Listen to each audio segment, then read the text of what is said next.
இல்ல துளசி, ராத்திரி முழுக்க கண் முடிச்சு கஷ்டப்பட்டதுக்கு பலன் இல்லாம போயிடுச்சு. பைரவி கண் முடிச்சதும் உன்னை ஆசைய துளசின்னு கூப்பிட்டு எல்லாருக்கும் முன்னாடி நீதான் அவளோட மகன் சொல்லியிருந்தா நாங்க இன்னும் சந்தோஷப்பட்டிருப்போம்மா. விடுங்கப்பா, என்னைக்காவது ஒரு நாள் அவங்களே என்ன அவங்க மகளா ஏத்துப்பாங்க.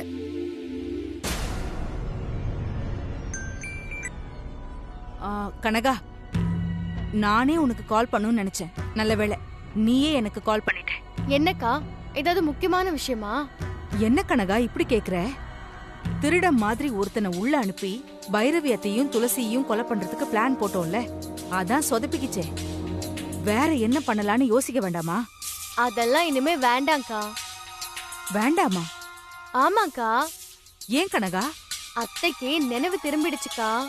அத சொல்லதான் இப்ப நான் உனக்கு கால் பண்ணேன்.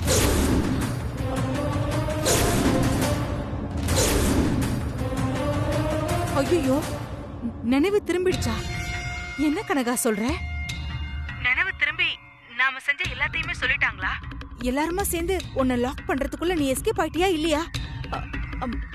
ஆமா, நீ இப்ப எங்க இருந்து பேசுற? அக்கா அக்கா, பதட்டப்படாத. அத்தைக்கு நினைவு திரும்பிடுச்சுதான். அதுக்காக நாம ஓடி ஒளிய தேவையில்லை. என்ன கனகா சொல்ற? ஆமாக்கா, அத்தைக்கு நினைவு திரும்பினா என்னென்னலாம் நடக்கும்னு நம்ம பயந்தமோ அதுல எதுவுமே நடக்கல. அதுக்கு பதிலா எல்லாமே உல்டாவா நடந்துருச்சு. உல்டாவா நடந்துச்சா? ஏய், என்னடி குழப்புற? என்ன நடந்துச்சுன்னு ஸ்ட்ரைட்டா சொல்லு. ஸ்ட்ரைட்டாவா? சரி, சொல்றேன். பைரவி அத்தைக்கு பாதி நினைவு தான்க்கா வந்திருக்கு. பாதியா? ஆமாக்கா, துளசி அவங்க பொண்ணுங்கிற உண்மை தெரிஞ்சிருச்சுல்ல, அதெல்லாம் அவங்க நினைவுக்கு வரவே இல்ல. அதுக்கு முன்னாடி நடந்தது வரைக்கும் மட்டும்தான் அத்தையோட ஞாபகத்துக்கு வந்திருக்கு. அப்படியா? ஆமாக்கா, எப்படி துளசியும் சிவகாமியும் விரோதியா பார்த்தாங்களோ அதே மாதிரிதான் கண்ணு முழிச்சதும் ரெண்டு பேரையும் பார்த்து செம்ம கடுப்பாயிட்டாங்க. கடுப்பானது மட்டும் இல்ல, என்ன அம்மான்னு சொல்லாதன்னு கோவமா பேசி அந்த துளசிய வீட்டை விட்டு அனுப்பி விட்டுட்டாங்க. பாவம் துளசி, பார்த்து பார்த்து கவனிச்சு அத்தைய குணமாக்குனவங்க அழுதுகிட்டே வீட்டை விட்டு வெளியே போயிட்டாங்க. அத பாக்கும்போது எனக்கு எவ்வளவு சந்தோஷமா இருந்துச்சு தெரியுமாக்கா? அக்கா, அத்தையோட பார்வையில இப்போ துளசி நல்லவே இல்ல. நான் எப்பவும் போல அவங்களுக்கு மருமகளா வரப்போறவ. அப்படின்னா இப்போதைக்கு அத்தைய எதுவும் பண்ண வேண்டாம். வேண்டாம் தான்க்கா, ஆனா பிரச்சனைன்னு வந்தா நம்ம கண்டிப்பா ஏதாவது பண்ணணும். சரி கனகா, வந்தா பாத்துக்கலாம். இப்போதைக்கு அத்தைக்கு பாதிதான் ஞாபகத்துக்கு வந்திருக்கு. இது இப்படியே கண்டினியூ ஆகும்னு நீ அசால்ட்டா இருந்துராத. எப்ப வேணாலும் முழுசா ஞாபகம் வந்தாலும் வந்துரும். அப்படி ஞாபகம் வர்றதுக்கு முன்னாடி அத்தைய வச்சு எப்படியாவது விஸ்வாவை கல்யாணம் பண்ற வழிய பாரு. நான் எப்படி ட்விஸ்ட் பண்ணி உங்க கல்யாணத்தை அத்தை மூலமா சீக்கிரமா நடத்தி வைக்கலான்னு யோசிக்கிறேன். சரிக்கா, நீயும் யோசி. நானும் இத பத்தி எப்படி அத்தை கிட்ட பேசலான்னு யோசிக்கிறேன். சரி கனகா.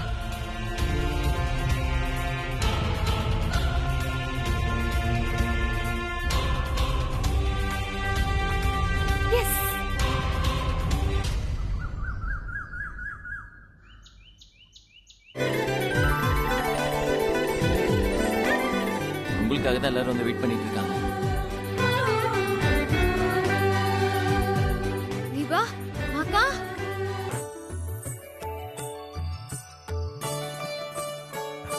வா விஸ்வா.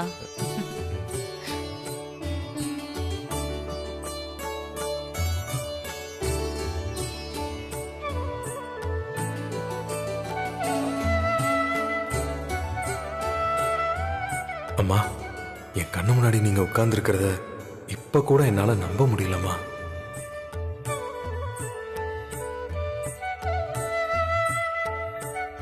விஸ்வா, என்னடா என்னமோ புதுசா பாக்குற மாதிரி அப்படி பாக்குற?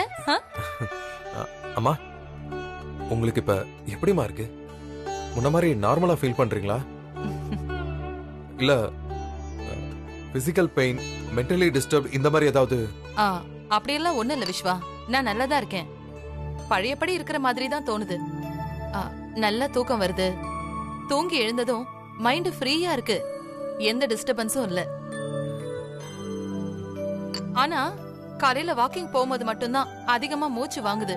வாக்கிங்னு மட்டும் இல்ல, வீட்ல நடக்கும் போதும் மாடிப்படி ஏறும் போதும் மூச்சு வாங்குது. ஆனாலும் நான் மெதுவா தாண்டா நடக்கிறேன், அப்படியும் மூச்சு வாங்குது. அது ஒண்ணு இல்லம்மா, 6 மாசம் பெட்லயே படுத்திருந்தீங்களா, அதான் இப்ப நடக்க ஆரம்பிச்சதும் உங்களுக்கு மூச்சு வாங்குது. கொஞ்ச நாளைக்கு அப்படிதாம்மா இருக்கும், அப்புறம் சரியாயிடும்னு வைத்தியர் சொல்லியிருக்காரு. அதனால மூச்சு வாங்குறத பத்தி நீங்க ஒன்னும் ஒரே பண்ணிக்காதீங்க. சரி விஸ்வா. ஆமா, மூச்சு வாங்குறத தவிர்த்து மத்தபடி வேற எந்த பிரச்சனையும் இல்லல்ல? அதெல்லாம் ஒண்ணு இல்ல விஸ்வா.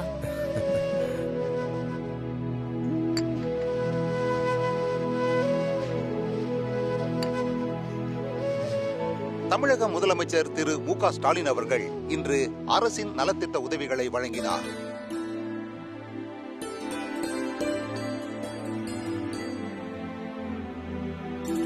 விஸ்வா, எடப்பாடி பழனிசாமி தானே முதலமைச்சர், இதுல என்ன ஸ்டாலின் முதலமைச்சர்னு சொல்றாங்க? அம்மா, நீங்க அடிபட்டு 6 மாசம் கோமால இருந்தீங்கல்ல, அப்ப எல்லாமே மாறி போச்சுமா. இப்ப ஸ்டாலின் சார் தான் முதலமைச்சர். இப்ப ரீசெண்டா நடந்த எலெக்ஷன்ல கூட அவங்க பார்ட்டி ஜெயிச்சிருச்சு. அப்படியா? ஆமாமா. விஸ்வா, நான் கோமால இருந்த டைம்ல இன்னும் என்னென்னலாம் மாறி இருக்குடா? நிறைய மாறி இருக்குமா. நீ என்னடா சொல்ற? நிறைய மாறி இருக்கா? என்னெல்லாம் மாறி இருக்கு? அம்மா, நிறைய மாறி இருக்கு. என்னன்னு சொல்றது? முதல்ல இருந்து சொல்லணும்னா, அது உங்களுக்கு ஆக்சிடென்ட் ஆகி நீங்க ஹாஸ்பிடல்ல அட்மிட் ஆனீங்கல்ல, அப்பத்துல இருந்து சொன்னாதான் உங்களுக்கு கரெக்டா புரியும். ஆமாண்டா, அதுக்கப்புறம் தான் எனக்கு என்ன நடந்துச்சுன்னே தெரியல. நீ அங்க இருந்தே சொல்லு.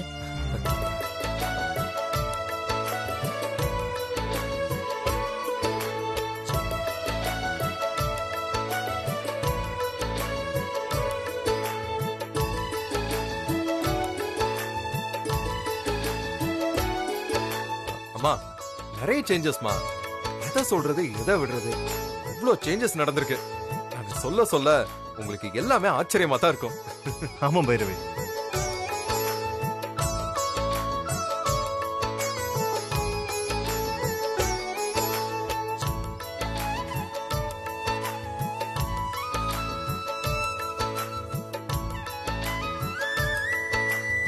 இதுதான் சரியான நேரம். இது வரைக்கும் நடந்த எல்லாத்தையும் பொறுமையா பைரவிக்கு எடுத்து சொன்னா கண்டிப்பா அவ புரிஞ்சுப்பா. விஸ்வா, பாரு, இவ்ளோ விஷயம் நடந்திருக்கு, எனக்கு ஒண்ணுமே தெரியலையேடா. ஆமா பைரவி, என்னங்க? இப்ப சொன்னதெல்லாம் வெளியே நடந்தது. ஆனா வீட்டுக்குள்ள முக்கியமா ஒண்ணு நடந்துச்சு, அதையும் நீ தெரிஞ்சுக்கணும். வீட்டுக்குள்ளையா? என்னங்க அது? துளசி நம்ம பொண்ணுதான்னு உனக்கு தெரிஞ்சிருச்சு. அவளை நீ ஏத்துக்கிட்ட.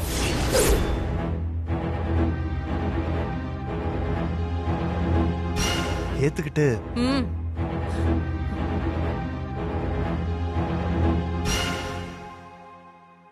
இத பாருங்க, துளசி புராணத்தை இதோட நிறுத்திக்கோங்க.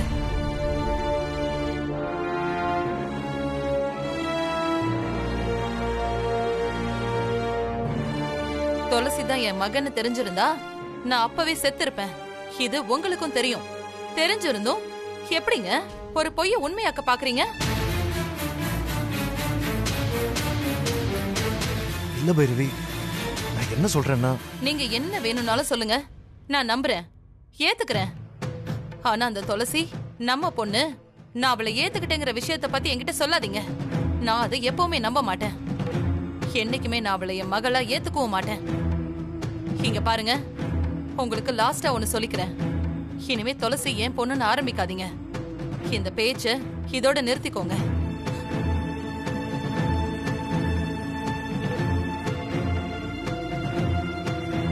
என்னப்பா நீங்க? அம்மா இப்பதான் கியூர் ஆயிருக்காங்க. அவங்க கிட்ட போய் துளசியை பத்தி பேசி அவங்கள டென்ஷன் படுத்துறீங்க. ஏன்பா, ஒருவேளை அம்மா நம்ம எல்லார்கிட்டயும் நல்லா பேசுறது பிடிக்கலையா? ஏன் இந்த மாதிரி அம்மாக்கு மென்டல் டார்ச்சர்லாம் கொடுக்குறீங்க? இல்லடா துளசி. அப்பா போதும்பா. கோமால இருக்கும்போது துளசி அம்மாவை பாத்துக்கிட்டா, அதுக்காக துளசியை பத்தி அம்மா கிட்ட பேசுறேன்னு அவங்கள கஷ்டப்படுத்தாதீங்க. ஏதோ கடவுள் ஆசீர்வாதத்தால அம்மா இந்த அளவுக்கு குணமா இருக்காங்க. மறுபடியும் அவங்கள பழைய நிலைமைக்கு கொண்டு போயிடாதீங்க. அம்மா கிட்ட துளசியை பத்தி ஒரு வார்த்தை கூட பேசாதீங்க. அது அவங்களுக்கு நல்லது இல்ல. ப்ளீஸ்பா.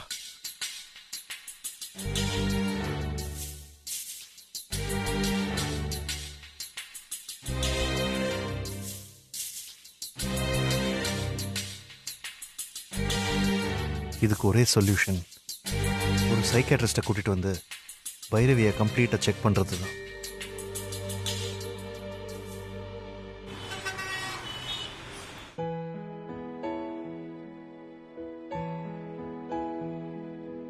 சோ இது மட்டும்தான் உங்களுக்கு ப்ராப்ளம், மத்தபடி எதுவும் இல்ல?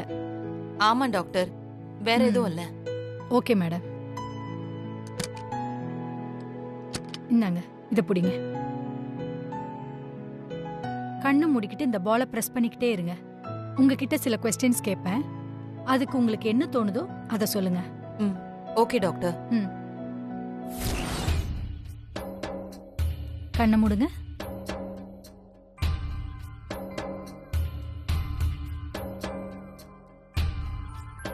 அப்படியே உங்க ஆழ் மனசுக்கு போங்க.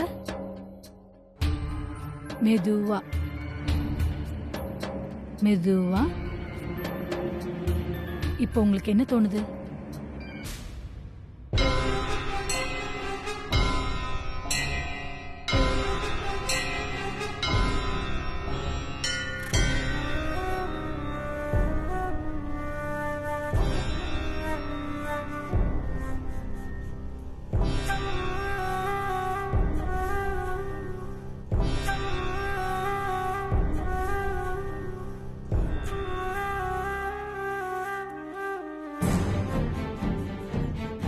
அப்பா, இப்ப எதுக்கு சைக்காட்ரிஸ்ட கூட்டு வந்து அம்மாவை செக் பண்ணிட்டு இருக்கீங்க? இல்ல விஸ்வா, அம்மா குணமானதுக்கு அப்புறம் சைக்கியாட்ரிஸ்ட கூட்டிட்டு வந்து ஜெனரல் ஒப்பீனியன் கேட்டா நல்லதுன்னு எல்லாரும் சொன்னாங்க. அதான்டா. சும்மா சமாளிக்காதீங்கப்பா. நீங்க சமாளிக்கிறது நல்லாவே தெரியுது. துளசி உங்க பொண்ணுன்னு ப்ரூவ் பண்ணணும். அதுக்காக தானே சைக்காட்ரிஸ்ட கூட்டு வந்து செக் பண்றீங்க. ஐயோ, அப்போ அத்தைய டாக்டர் செக் பண்ணிட்டு வந்ததும் பிரச்சனை எனக்கு தானா? போச்சு. Okay, relax. இப்போ மெதுவா உங்க கண்ணை தரங்க.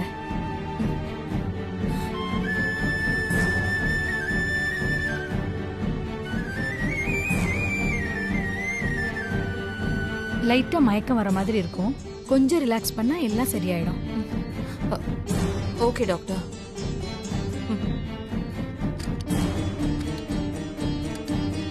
கொஞ்சம் டயர்டா இருக்கும், படுத்து ரெஸ்ட் எடுங்க. ஓகே ஓகே, பாத்துக்கோங்க. நான் வரேன் மேடம்.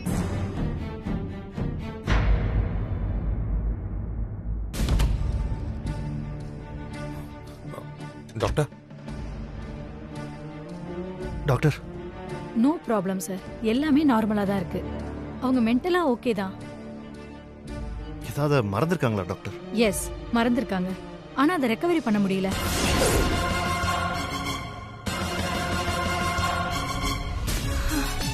ஆல்ரெடி கோமால இருந்ததுனால ஃபோர்ஸ் பண்ண ஆபத்துன்னு அப்படியே விட்டுட்டேன். நீங்களும் ஏதாவது அவங்க மறந்துருந்தாங்கன்னா ஃபோர்ஸ் பண்ணாதீங்க.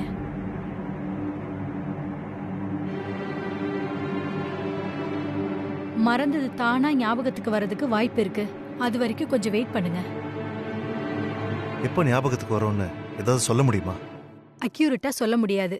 நாளைக்கு வரலாம், நாளைக்கு மறுநாள் கூட வரலாம். 1 மாசமோ 6 மாசமோ இல்ல 6 வருஷம் கூட ஆகலாம். மறந்தது கண்டிப்பா ஞாபகத்துக்கு வரும்.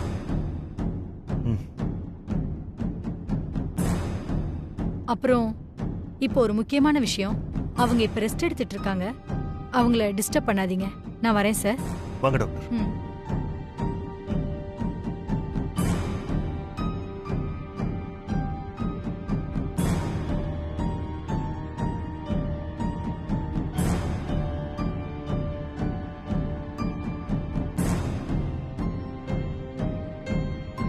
அத்தை மறந்தது ஞாபகம் வந்துட்டா அவ்வளவுதான்.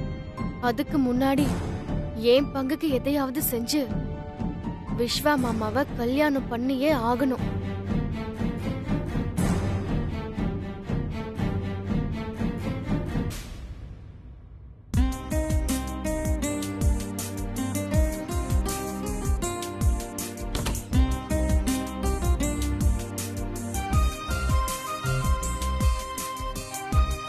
மாமா மனசுல சீக்கிரமே இடம் பிடிச்சு அவசரமா அவர் மனச மாத்தி சீக்கிரமே கல்யாணம் பண்ணிக்கணும்.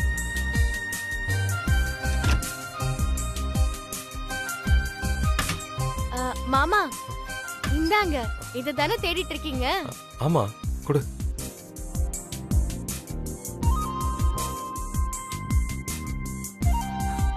ஏய் கடங்க, இதை எப்ப எடுத்துட்டு போய் அயன் பண்ண? இப்பதான் மாமா. நீங்க குளிச்சிட்டு இருந்தீங்க, நான் வந்து பார்த்தேன். அவசரமா அயன் பண்ணி போட்டு போவீங்க, அதனால நானே எடுத்துட்டு போய் அயன் பண்ணி கொண்டு வந்துட்டேன். ரொம்ப தேங்க்ஸ் கனகா. பரவாயில்ல மாமா. கனகா. ஓ சாரி மாமா, நான் வெளியே வெயிட் பண்றேன், நீங்க மாத்திட்டு வாங்க. சரி.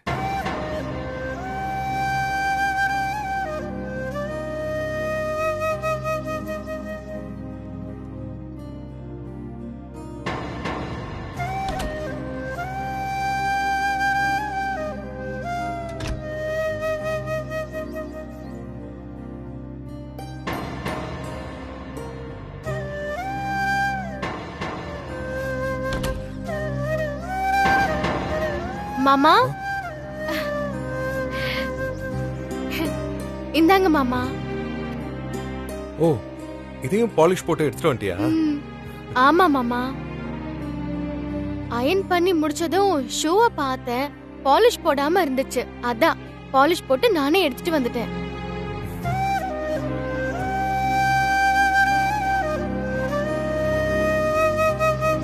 மாமா காலை காட்டுங்க மாமா. ஏய் கனகா, என்ன இதெல்லாம்? கீழே வை, நானே போட்டுக்கிறேன். பரவாயில்ல மாமா, நானே உங்களுக்கு போட்டு விடுறேன். காலை இல்ல காட்டுங்க. கனகா, வேண்டாம், சொன்னா கேளு. மாமா சொல்றேன்ல, காலை காட்டுங்க. ஏய் கனகா, வாங்க மாமா.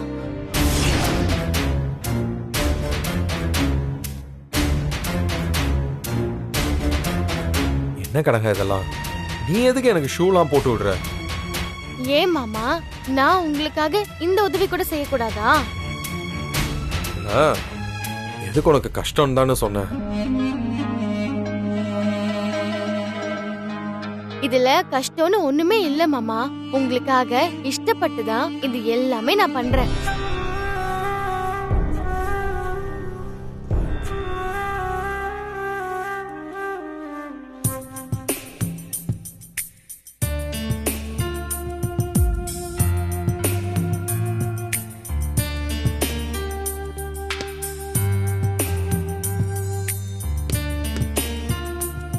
ஓகே மாமா.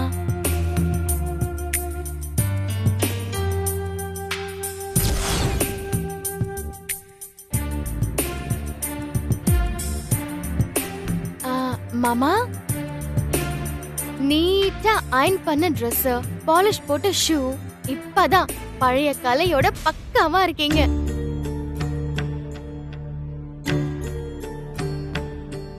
மாமா, லேடிஸ் வீட்ல இருந்தா எப்படி பெர்ஃபெக்ட் லுக்ல இருப்பீங்கன்னு இப்ப புரியுதா? ஆமா கனகா. ஓகே, நான் கிளம்புறேன். பாய். பாய் மாமா. பாய்.